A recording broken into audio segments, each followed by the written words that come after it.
Hello friends, welcome to my YouTube channel Samrat education. दोस्तों, आज की इस वीडियो में आप लोगों को बीएससी एग्रीकल्चर फोर्थ सेमेस्टर के विषय entrepreneurship development and business communication का 4 से 5 मोस्ट इंपॉर्टेंट लॉन्ग क्वेश्चन कराने वाला हूं। तो आप लोग वीडियो को पूरा देखिएगा और वीडियो अच्छा लगे तो वीडियो को लाइक कीजिएगा, चैनल को सब्सक्राइब भी जरूर कीजिएगा। तो चलिए स्टार्ट करते हैं। हमारा पहला क्वेश्चन है, उद्यमिता विकास में सहयोगी संगठनों की भूमिका तथा कार्यों का वर्णन कीजिए। उद्यमिता विकास में सहयोगी संगठन जो है उनकी भूमिका और कार्य का वर्णन करना है। तो इसमें जो सहयोगी संगठन है उन सहयोगी संगठनों को अलग से पूछ। जैसे पहला सहयोगी संगठन है अखिल भारतीय लघु उद्योग बोर्ड। तो शॉर्ट क्वेश्चन पूछ सकता है कि अखिल भारतीय लघु उद्योग बोर्ड उद्यमिता विकास में किस प्रकार सहयोगी है। तो आप लोग वहां से वो भी क्लियर हो जाएगा, शॉर्ट क्वेश्चन भाई और लॉन्ग क्वेश्चन भी। चलिए स्टार्ट करते हैं। इसमें इंग्लिश में क्वेश्चन हो जाएगा, describe the role and functions relative institution entrepreneurship development. कहने का मतलब उद्यमिता विकास में सहयोगी संगठनों की भूमिका तथा कार्यों का वर्णन कीजिए। तो उत्तर देख लेते हैं यहाँ से। सहयोगी संगठनों की भूमिका एवं कार्य, role and function of relative institution. देश के औद्योगिक विकास में उद्यमिता एवं लघु उद्योगों का विकास एक महत्वपूर्ण क्रमबद्ध प्रयासों का प्रतिफल होता है। देश के औद्योगिक विकास में उद्यमिता एवं लघु उद्योगों का विकास एक महत्वपूर्ण क्रमबद्ध प्रयासों का प्रतिफल होता है। प्रायः सभी औद्योगिक अर्थव्यवस्था में ये आधारभूत संरचना के निर्माण में अपना योगदान ही नहीं देते। क्या बोल रहा है कि ये सभी जो होते हैं औद्योगिक अर्थव्यवस्था में औद्योगिक अर्थव्यवस्था की आधारभूत संरचना के निर्माण में अपना योगदान नहीं देते, बल्कि संपूर्ण राष्ट्र को विकासशील धारा से विकसित धारा की ओर प्रभावित करते हैं। ठीक है। क्या बोल रहा है कि देश के औद्योगिक विकास में उद्यमिता एवं लघु उद्योगों का विकास एक महत्वपूर्ण क्रमबद्ध प्रयासों का प्रतिफल होता है। प्रायः सभी औद्योगिक अर्थव्यवस्था में ये आधारभूत संरचना के निर्माण में अपना योगदान नहीं देते, बल्कि संपूर्ण राष्ट्र को विकासशील धारा से विकसित धारा की ओर प्रवाहित करते हैं। मतलब जिस चीज का विकास हो गया उसमें और विकास करते हैं। इनकी योजनाबद्ध प्रयास हेतु सरकार ने भी विभिन्न सहयोगी संगठनों की स्थापना का प्रयास किया है। आइए केंद्रीय तथा राज्य स्तरीय कुछ महत्वपूर्ण संगठनों की संरचना तथा कार्यविधि जानने का प्रयास करें या जानते हैं। जिसमें पहला हमारा हम लोगों का है अखिल भारतीय लघु उद्योग board, all India small scale industry board. तो यही बोल रहा था मैं आप लोगों को कि 1 नंबर में, अरे सॉरी 5 नंबर में पूछ देगा कि अखिल भारतीय लघु उद्योग बोर्ड का उद्यमिता विकास में क्या भूमिका है। तो आप लोग यही लिख दीजिएगा।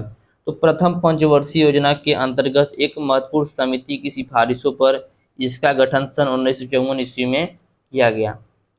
प्रथम पंचवर्षीय योजना के अंतर्गत एक महत्वपूर्ण समिति की सिफारिशों पर इसका गठन सन 1954 ईस्वी में किया गया।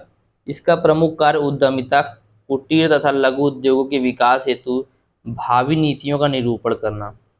इसका प्रमुख कार्य क्या है? उद्यमिता, कुटीर तथा लघु उद्योगों के विकास हेतु भावी नीतियों का निरूपण करना। प्रमुखतः यह केंद्रीय सरकार के अंतर्गत कार्य करती है। किसके अंतर्गत कार्य करती है? केंद्रीय सरकार के। लघु उद्योग मंत्री इसका पदेन अध्यक्ष तथा विभिन्न सहयोगी राज्यों, बैंकों, व्यापार यूनियन, बड़े उद्योगपति आदि इसके सदस्य होते हैं। तो लघु उद्योग मंत्री इसका पदेन अध्यक्ष तथा विभिन्न सहयोगी राज्य, बैंक, व्यापार यूनियन, बड़े उद्योगपति आदि क्या होते हैं? इसके सदस्य होते हैं। इस बोर्ड की कार्यशील प्रकृति सलाहकारी होती है, जिसे केंद्र सरकार भी मान सकती है तथा नहीं भी, किंतु व्यवहार में इस बोर्ड की समस्त सिफारिशों को मान लिया जाता है। ठीक है।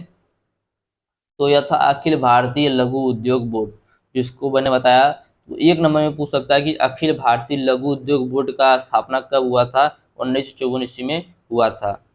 ठीक है। दूसरा है अखिल भारतीय हथकरघा बोर्ड, ऑल इंडियन या ऑल इंडिया हैंडलूम बोर्ड। तो इसका हमारे उद्यमिता विकास में क्या भूमिका रहा, इसको हम लोग देखेंगे। तो लघु उद्योगों के अंतर्गत हथकरघे द्वारा उत्पादित उत्पादों को एक विशेष स्थान प्रदान किया गया। तो हम लोग क्या देख रहे हैं? अखिल भारतीय हथकरघा बोर्ड। तो इसमें लघु उद्योगों के अंतर्गत हथकरघे द्वारा उत्पादित उत्पादों को एक विशेष स्थान प्रदान किया गया है। हथकरघे के उत्पादन को यह हथकरघे के उत्पाद को कला, एकता तथा तकनीक तौर पर प्रभावी बनाने के उद्देश्य से इस बोर्ड की नींव सन 1952 ईस्वी में रखी गई। कब रखी गई? सन 1952 ईस्वी में। इसके प्रमुख कार्यों को इस उद्योग द्वारा उत्पादित उत्पादों को बाजार उपलब्ध करवाना। इसका प्रमुख कार्य क्या है? इस उद्योग द्वारा उत्पादित जो उत्पाद है उसका वो बाजार में उपलब्ध करवाना, वितरण हेतु उचित व्यवस्था उपलब्ध कराना या माध्यम उपलब्ध कराना, इसके कारीगरों को इनके कार्य के संबंध, तकनीक एवं कच्चा माल उपलब्ध करवाना तथा भारत की इस पारंपरिक कला को विशेष रूप से पर्यटन केंद्रों के माध्यम से विदेशी सैलानियों के समक्ष संवर्धन एवं बिक्री करना, जिससे इस उद्योग से जुड़े परिवार को सामाजिक तथा आर्थिक रूप से समुन्नत बनाया जा सके। तो अखिल भारतीय हथकरघा बोर्ड क्या समझ गए होंगे कि यह जो है इसके अंतर्गत, यह जो होता है यह लघु उद्योग के अंतर्गत आता है। ठीक है, लघु उद्योग द्वारा उत्पादित उत्पादों में इसे एक विशेष स्थान दिया गया है। तो हथकरघे के उत्पाद को कला, एकता तथा तकनीक पर प्रभावी बनाने के उद्देश्य से अखिल भारतीय हथकरघा बोर्ड की स्थापना सन 1962 ईस्वी में रखी गई। इसका प्रमुख कार्य क्या है? इसका प्रमुख कार्य की जैसे जो हैंडलूम से बना हुआ प्रोडक्ट है, ठीक है, उसको बाजार में उपलब्ध कराना, उसको वितरण हेतु उचित माध्यम तैयार करना, कारीगरों की इस काम के लिए तकनीक एवं कच्चा माल उपलब्ध करवाना तथा भारत की इस पारंपरिक कला को विशेष रूप से पर्यटन केंद्रों के माध्यम से विदेशियों के समक्ष संवर्धन एवं बिक्री करना। तो यही है अखिल भारतीय हथकरघा बोर्ड का भूमिका उद्यमिता विकास में। अगला पॉइंट है अखिल भारतीय खादी ग्रामोद्योग आयोग। अखिल भारतीय खादी ग्रामोद्योग, ऑल इंडिया खादी ग्रामोद्योग बोर्ड। तो राष्ट्रपिता महात्मा गांधी के आदर्शों के साथ भारतीय अर्थव्यवस्था के विकास के मार्ग में खादी के उत्पादों का समावेश इस आशय से किया जाता है कि छोटे छोटे खाद्य उत्पादकों को समयानुकूल उनके उत्पादों तथा श्रम का उचित मूल्य दिलाया जा सके, जिससे अन्य उद्यमी भी इस ओर आकर्षित हों। तो अखिल भारतीय खादी ग्रामोद्योग क्या बोलता है कि राष्ट्रपिता महात्मा गांधी के आदर्शों के साथ भारतीय अर्थव्यवस्था के विकास के मार्ग में खादी के उत्पादों का समावेश इस आशय से किया जाता है कि जो छोटे छोटे खाद्य उत्पादक हैं उनको समयानुकूल उनके उत्पादों तथा श्रम का उचित मूल्य दिलाया जा सके, जिससे अन्य उद्यमी जो अन्य लोग हैं वह भी इसकी ओर आकर्षित हो। राष्ट्रीयता के सपनों को विकासशील भारत के साथ जोड़ते हुए विकसित भारत की तरफ चले। राष्ट्रीयता के सपनों को विकासशील भारत के साथ जोड़ते हुए विकसित भारत की तरफ ले चले, इस विचार को ध्यान में रखते हुए केंद्रीय सरकार ने सन 1956 ईस्वी में प्रथम पंचवर्षीय योजना के अंतर्गत इस आयोग का गठन किया था। ठीक है, तो विकासशील भारत के साथ जोड़ते हुए विकसित भारत की तरफ चले, इस विचार को ध्यान में रखते हुए केंद्र सरकार ने सन 1956 ईस्वी में प्रथम पंचवर्षीय योजना के अंतर्गत इस आयोग का गठन किया था। केंद्र तथा प्रदेश के खादी ग्रामोद्योग आयोग एक साथ मिलकर गांव-गांव तक खादी की महत्ता को ले जाने का कार्य करते हैं, जिससे जो पुरुष मजदूरी द्वारा जीवन यापन करते हैं उनके घरों की गृहिणियां इनके माध्यम से यहाँ कुटीर उद्योग स्थापित करें और अपने जीवन यापन शैली को उन्नत बनाएं।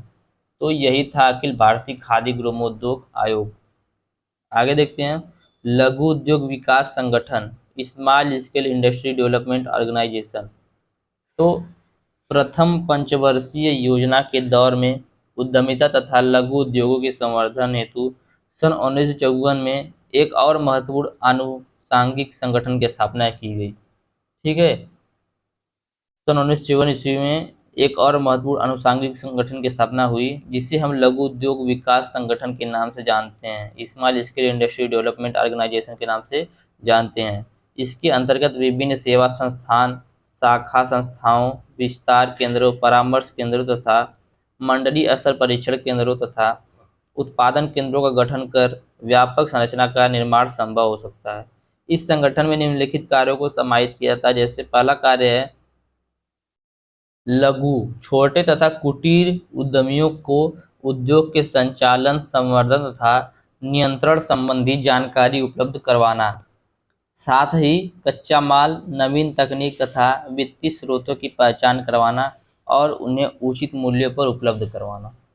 दूसरा कार्य है इनका लघु उद्यमियों के संवर्धन हेतु नीति निर्धारण कर प्रभावी कार्यक्रमों की रूपरेखा निर्माण कर उनके संचालन का अनुश्रवण करना। तीसरा पॉइंट है लघु उद्यमियों को नव प्रवर्तनों, समुन्नत तकनीक करना, आर्थिक तथा प्रबंधकीय शिक्षण संबंधी सुविधाएं उपलब्ध करवाना, जिसमें विपणन संबंधी ज्ञान को प्रमुख रूप से शामिल किया जाए। ठीक है। अगला पॉइंट है लघु उद्यमियों की सहायतार्थ नोडल कार्यकारी संस्था की स्थापना करवाना तथा लघु उद्योग परामर्श केंद्रों का सुव्यवस्थित संचालन करवाना। अगला पॉइंट है ऐसे उद्यमी जो अपने लिए प्रभावी परियोजना रिपोर्ट तैयार नहीं कर सकते, उसकी परियोजना रिपोर्ट तैयार करवाने में सहायता प्रदान करना। अगला पॉइंट है विशेष रूप से महिला उद्यमियों को आगे लाने के प्रयासों के अंतर्गत एक महिला सहायता प्रकोष्ठ की स्थापना, समन्वयता एवं नियंत्रण करना, जिससे महिला उद्यमियों की सभी समस्याओं का निस्तारण त्वरित गति से हो सके। ठीक है। तो यही था लघु उद्योग विकास संगठन का कुछ कार्य। अब देखेंगे राष्ट्रीय लघु उद्योग निगम limited, national small industry cooperation limited.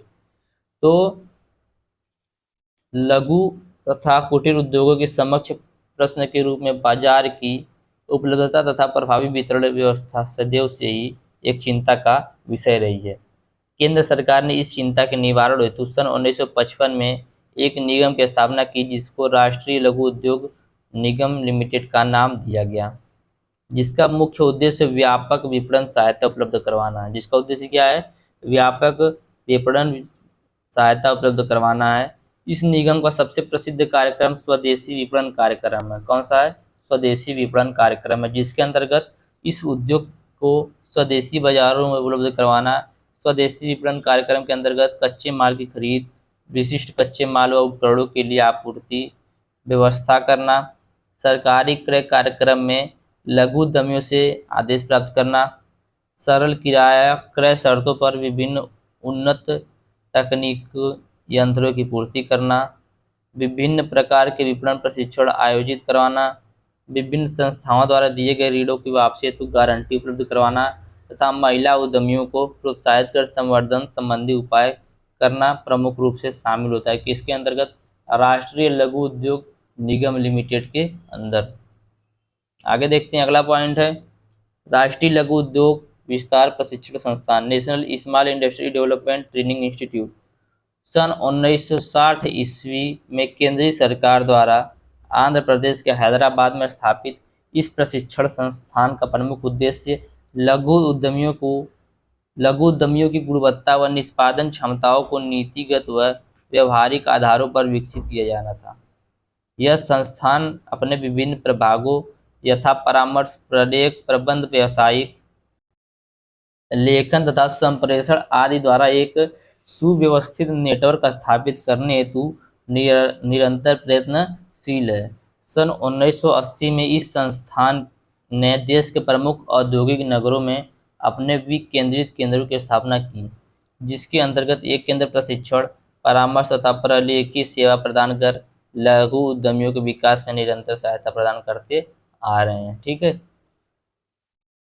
अब देखेंगे अगला पॉइंट है भारतीय लघु उद्योग मंडल संघ।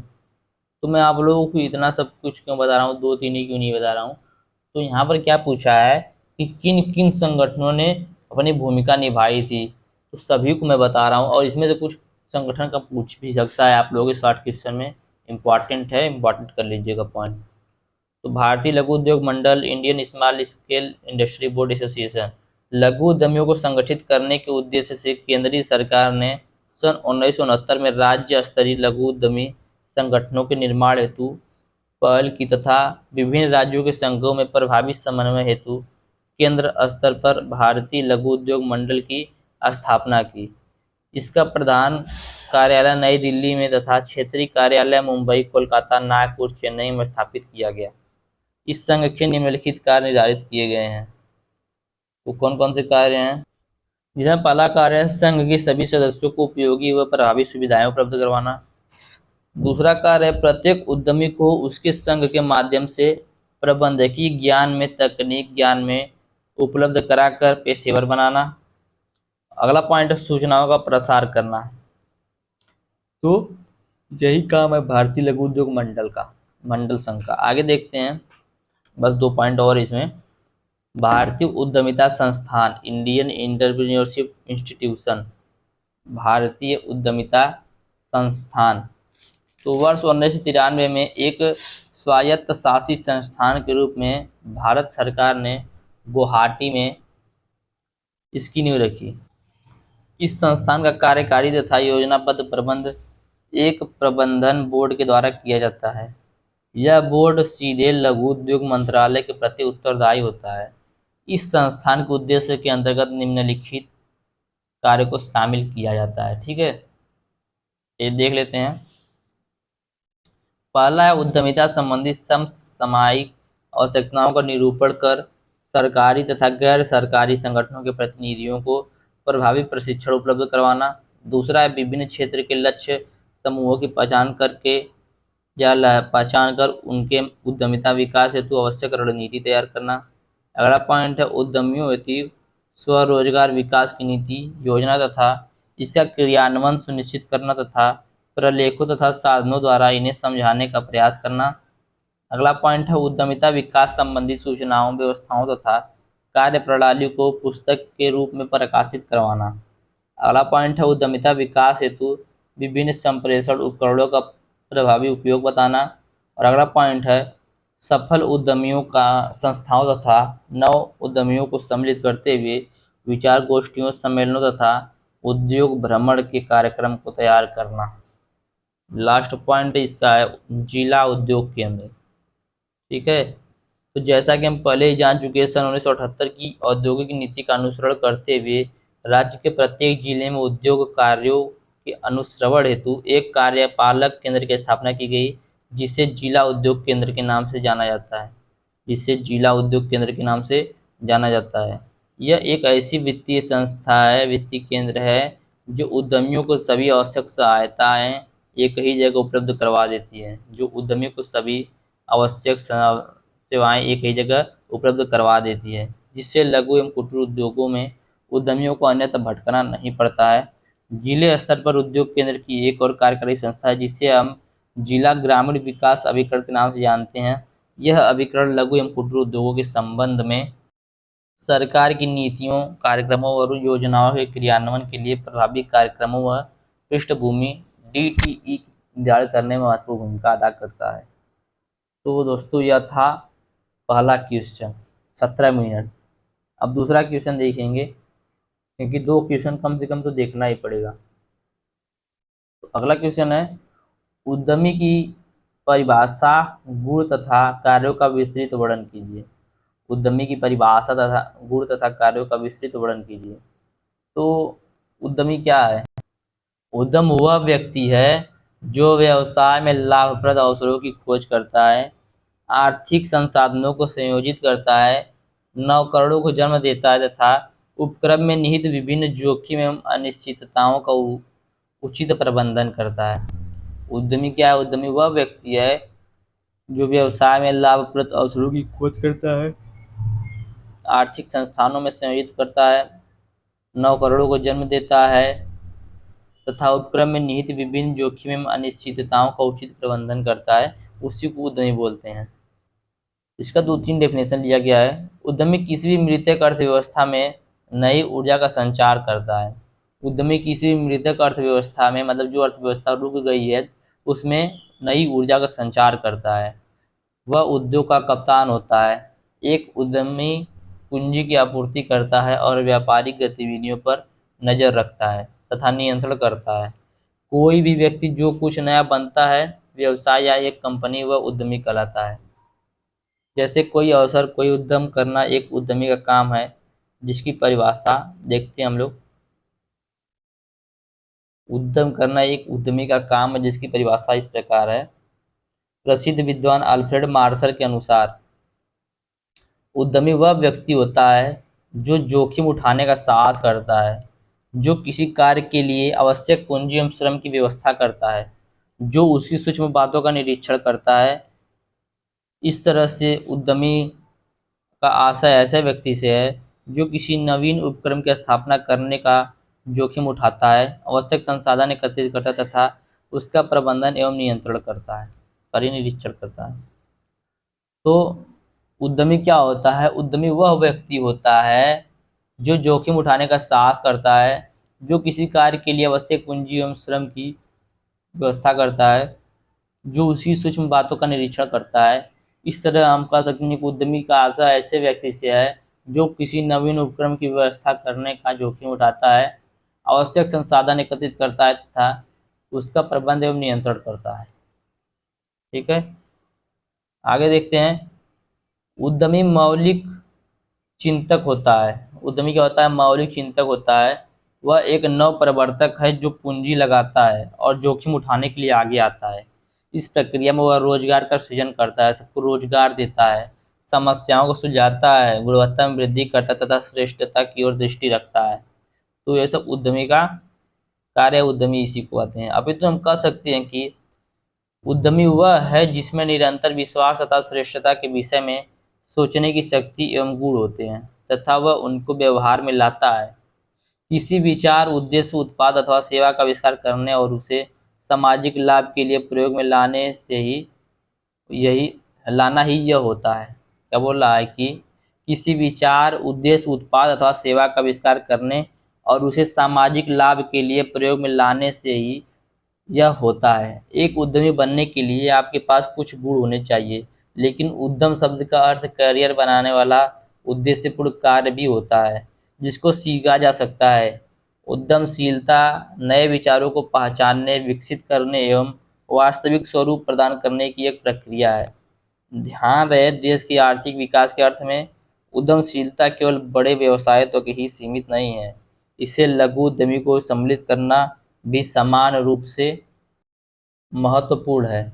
वास्तव में बहुत से विकसित तथा विकासशील देशों का आर्थिक विकास तथा समृद्धि एवं संपन्नता लघु उद्यमों के आविर्भाव का परिणाम है। ठीक है, तो चलिए अब देखेंगे उद्यमी होने का महत्व, इम्पोर्टेंस टू बी एंटरप्रेन्योरियल। तो उद्यमिता और उद्यम की भूमिका का आर्थिक व सामाजिक विकास में अक्सर गलत अनुमान लगाया जाता है। उद्यमशीलता और उद्यम की भूमिका का आर्थिक व सामाजिक विकास में अक्सर गलत अनुमान लगाया जाता है। सालों से यह स्पष्ट हो चुका है कि उद्यमशीलता लगातार आर्थिक विकासों में सहायता प्रदान करती है। एक सोच को आर्थिक रूप में बदलना उद्यमशीलता के अंतर्गत सबसे महत्वपूर्ण विचारशील बिंदु है। इतिहास साक्षी है कि आर्थिक उन्नति उन लोगों के द्वारा संभव व विकसित हो पाई है जो उद्यमी हैं। जो क्या है? उद्यमी हैं। वह नई पद्धति को अपनाने वाले हैं, जो सुअवसर का लाभ उठाने वाला तथा जोखिम उठाने के लिए तैयार है, जो जोखिम उठाने वाले होते हैं तथा ऐसे सुअवसर का पीछा करते हैं जो कि दूसरों के द्वारा मुश्किल या भय के कारण न पहचाना गया हो। ठीक है, उद्यमशीलता की चाहे जो भी परिभाषा हो, यह काफ़ी हद तक बदलाव, सृजनात्मक निपुणता, परिवर्तन और लोचशील तथ्य से जुड़ी हुई है जो संसार में बढ़ती हुई एक नई अर्थव्यवस्था के लिए प्रतियोगिता के मुख्य स्रोत है।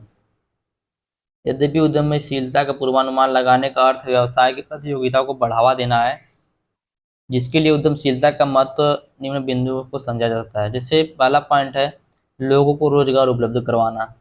तो उद्यमिता अक्सर लोगों का मत है कि जिन्हें कहीं रोजगार नहीं मिलता वे उद्यमशीलता की ओर जाते हैं, लेकिन सच्चाई यह है कि आजकल अधिकतर व्यवसाय उन्हीं के द्वारा स्थापित किए जाते हैं जिनके पास दूसरे विकल्प भी उपलब्ध हैं। तो क्या बोल रहा है कि अक्सर लोगों का यह मत है कि जिन्हें कहीं रोजगार नहीं मिलता वे उद्यमशीलता की ओर जाते हैं, लेकिन यह सच्चाई भी है कि आजकल अधिकतर व्यवसाय उन्हीं के द्वारा स्थापित किया जाता है जिनके पास दूसरे विकल्प भी उपलब्ध होते हैं। अगला पॉइंट है अनुसंधान और विकास प्रणाली में योगदान, contribution in research and development system. लगभग 2/3 नवीन खोज उद्यमी के कारण होती है। आविष्कारों का तेजी से विकास न हुआ होता तो संसार रहने के लिए शुष्क स्थान के समान होता। क्या बोल रहा है कि आविष्कारों का तेजी से यदि विकास न हुआ होता तो संसार रहने के लिए शुष्क स्थान के समान होता। आविष्कार बेहतर तकनीक के द्वारा कार्य करने का आसान तरीका प्रदान करते हैं। अगला पॉइंट है राष्ट्र व व्यक्ति विशेष के लिए धन संपत्ति का निर्माण करना, property making for country and individuals. सभी व्यक्ति जो कि व्यवसायिक सुअवसर की तलाश में हैं, उद्यमशीलता में प्रवेश करके संपत्ति का निर्माण करते हैं। उनके द्वारा निर्मित संपत्ति राष्ट्र के निर्माण में अहम भूमिका अदा करती है। एक उद्यमी वस्तुएं और सेवाएं प्रदान करके अर्थव्यवस्था में अपना योगदान देता है। उनके विचार, कल्पना और आविष्कार राष्ट्र के लिए एक बड़ी सहायता है। आगे देखते हैं, सफल उद्यमी का गुण। सफल उद्यमी का क्या गुण है? तो उद्यम को सफलतापूर्वक चलाने के लिए बहुत से गुणों की आवश्यकता पड़ सकती है, फिर भी निम्नलिखित गुण महत्वपूर्ण माने जाते हैं, जो मैं आप लोगों को अभी बताऊंगा। ठीक है,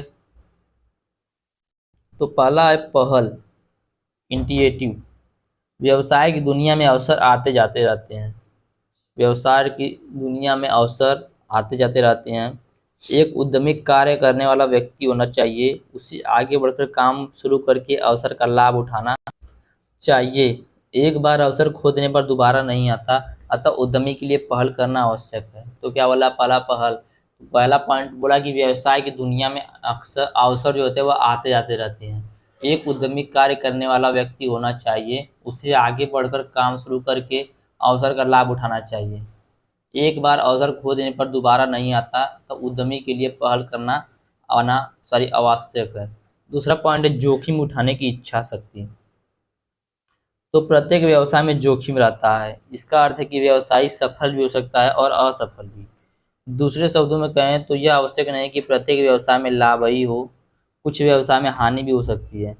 यह तत्व व्यक्ति को व्यवसाय करने से रोकता है। तथापि एक उद्यमी को सदैव जोखिम उठाने के लिए आगे बढ़ना चाहिए और व्यवसाय चलाकर उसमें सफलता प्राप्त करनी चाहिए। अगला पॉइंट है अनुभव से सीखने की योग्यता, लर्निंग एबिलिटी थ्रू एक्सपीरियंस। एक उद्यमी गलती कर सकता है, किंतु एक बार गलती हो जाने पर फिर वह दोहराई नहीं जाए, क्योंकि ऐसा होने पर भारी नुकसान उठाना पड़ सकता है। अतः अपनी गलतियों में सबक लेना चाहिए। एवं उद्यमी को अनुभव से सीखने की योग्यता होनी चाहिए। अगला पॉइंट है अभिप्रेरणा, मोटिवेशन। देखिए सब पूछेगा एग्जाम में, मोटिवेशन, सेल्फ कॉन्फिडेंस। तो अभिप्रेरणा सफलता की एक कुंजी है। जीवन के हर कदम पर इसकी आवश्यकता पड़ती है। एक बार जब आप किसी कार्य को करने के लिए भी प्रेरित हो जाते हैं, तो उस कार्य को समाप्त करने के बाद ही दम लेते हैं। उदाहरण के लिए कभी कभी आप किसी कहानी अथवा उपन्यास को पढ़ने में इतने हो जाते हैं कि उसे खत्म करने से पहले सो ही नहीं पाते। इस प्रकार की रुचि भी प्रेरणा से ही उत्पन्न होती है। एक सफल उद्यमी का यह एक आवश्यक गुण है।